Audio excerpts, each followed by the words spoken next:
실무이론평가 1번 문제입니다. 기업은 그 목적과 의무를 이행하기에 충분할 정도로 장기간 종속한다. 라는 기본 가정은 무엇인가요? 세 가지 가정이 있죠. 기업 실체의 가정, 계속 기업의 가정, 그 다음에 기간별 보고의 가정이 있죠. 그렇죠? 네. 장기간 계속 존속한다. 계속 기업의 가정이 되겠네요. 네, 정답은 2번이 될 것입니다. 실무 이론 평가 2번 문제입니다. 다음과 같은 거래 요소의 결합 관계에 해당되는 것으로 옳은 것은 자산의 증가, 그 다음에 부채의 증가를 찾으라고 합니다. 자, 1번 보기 상품 10만원을 외상으로 판매했습니다.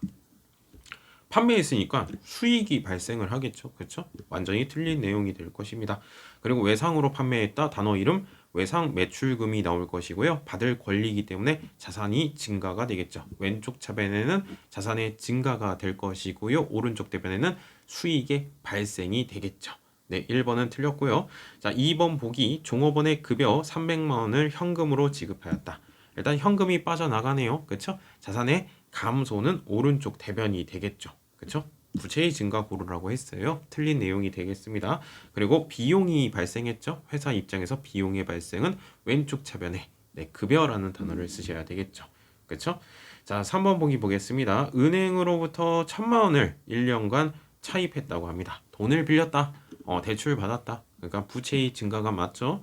보통 예금 통장에 입금하였다. 우리 회사 통장에 들어왔네요. 자산의 증가는 왼쪽 차변에 보통 예금 1,000만 원, 오른쪽 대변에는 단기 차입금이라는 계정 과목 쓰시면 되겠죠. 부채의 증가가 될 것입니다. 따라서 정답은 3번이 될 것입니다. 4번 보기 보도록 하죠.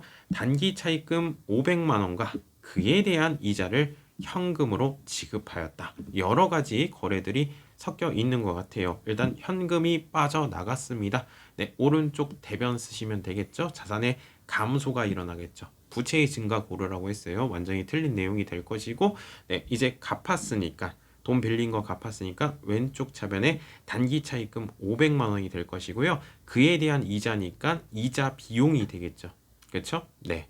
자, 요거 같은 경우에는 혼합거래에 해당이 되겠죠. 실무 이론 평가 3번 문제입니다. 항공상사의 건물 취득과 관련된 자료입니다. 건물의 취득 원가를 계산하라고 합니다. 나오는 게 항상 똑같죠. 네, 건물의 가격 1,000만 원 해주시면 안 되겠고요. 구입하는 과정에서 어쩔 수 없이 들어가는 지출, 부대 비용 싹 다 더해 주셔야죠. 구입하는 과정에서 수수료가 나왔대요. 구입하는 과정에서 세금이 나왔대요. 더해 주셔야 되겠죠. 20만 원 더해 주시고 50만 원 더해 주시면 정답은 3번이 될 것입니다. 마지막 보기 보시면 취득이 다 끝났어요. 취득 이후의 지출이죠. 지금 취득 원가를 구하라고 했어요. 쓸데없는 자료가 되겠지만 요거 같은 경우는 취득 이후의 지출로서 보험료, 취득 이후의 지출로서 수익적 지출에 해당되는 내용이 되겠네요. 실무이론 평가 4번 문제입니다. 다음은 주식회사 항공거래에 대한 회계 처리할 때 왼쪽 차변에 계정 과목, 왼쪽 차변에 단어를 고르라고 했습니다. 옳은 것은 사무실에서 사용하고 있던 책상을 장부 금액으로 처분하였다. 오른쪽 대변에 비품이 사라졌죠. 그렇죠? 왼쪽 차변 거 물어봤습니다. 비품이 사라졌고요. 그리고 금액은 뭘로 받았냐면 어음으로 받았대요. 단어 이름 받을 어음 쓰시면 안 되고요. 상품을 판매했을 때 각서를 받았다. 그때 받을 어음이라는 단어를 쓰는 거고요. 상품 이외의 것을 팔았잖아요. 비품을 팔았잖아요. 그때는 미수금이라는 단어를 쓰셔야 되겠죠.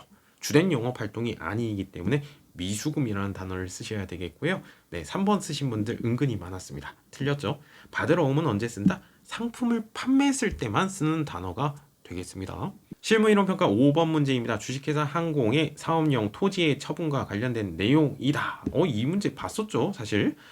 이에 대한 회계 처리할 때 오른쪽 대변의 계정 과목은 계약을 체결했습니다. 계약서만 작성했을 뿐, 계약금을 미리 받았네요. 단어 이름 선수금이라는 단어를 쓰시면 되겠죠. 정답은 3번이 될 것입니다. 실무이론 평가 6번 문제입니다. 다음에서 설명하고 있는 계정 과목에 해당되는 것은 물리적 형체는 없습니다. 형체가 없다고? 식별이 가능해야 되고요. 통제할 수 있어야 되고요. 미래 경제적 효익이 있어야 된다. 이거에 대한 정의 무형자산입니다. 형체가 없는 것이죠. 사용 목적이고 형체가 없는 것 무형자산 계정 과목을 고르라고 하는 것입니다. 눈에 보이지 않는 것, 특허에 대한 권리는 눈에 보이지는 않죠. 네, 특허권.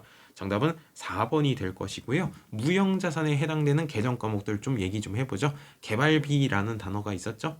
개발비, 비용이라고 써져 있어서 비용이라고 보시면 안 되죠. 그렇죠? 무형자산입니다. 그리고 소프트웨어라는 단어가 있었고요. 그리고 영어권, 뭐 상표권, 뭐 특허권 이런 거 단어들이 있겠죠. 그렇죠? 네, 정답은 4번이 될 것이죠. 실무 이론 평가 7번 문제입니다. 다음은 도매업을 영위하는 항공상사의 손익계산서 일부입니다. 단기에 발생한 비용을 반영하래요.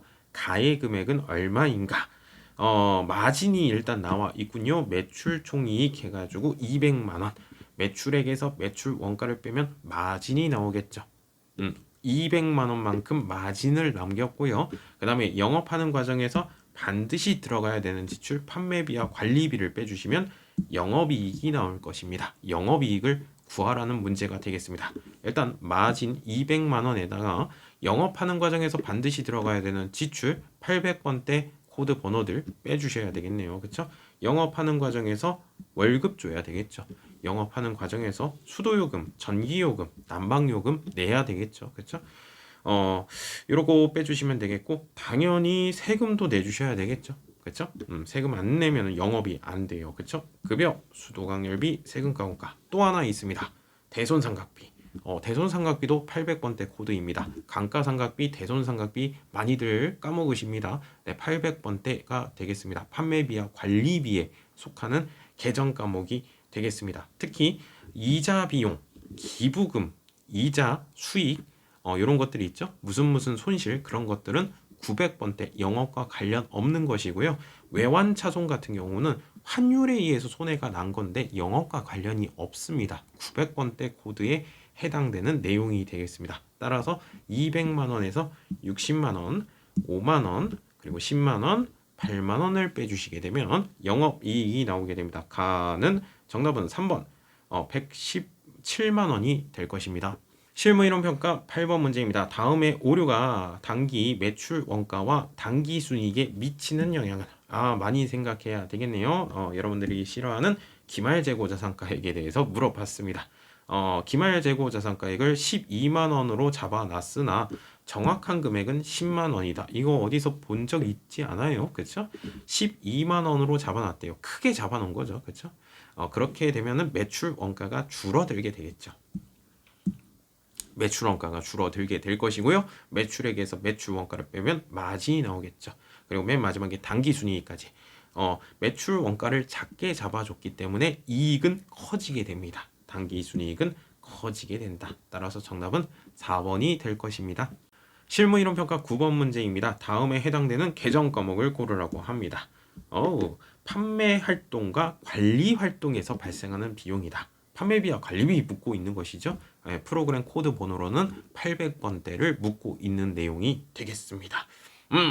반드시 들어가야 되는 지출 월급 줘야 되겠죠. 네, 정답은 3번이 될 것이고요. 이자 비용 이자 나오면은 900번대요. 영업 외입니다. 영업과 관련이 없고요. 그리고 기부금이라는 단어도 있었죠. 그 다음에 무슨 손실 다 900번대와 관련된 내용이 되겠습니다.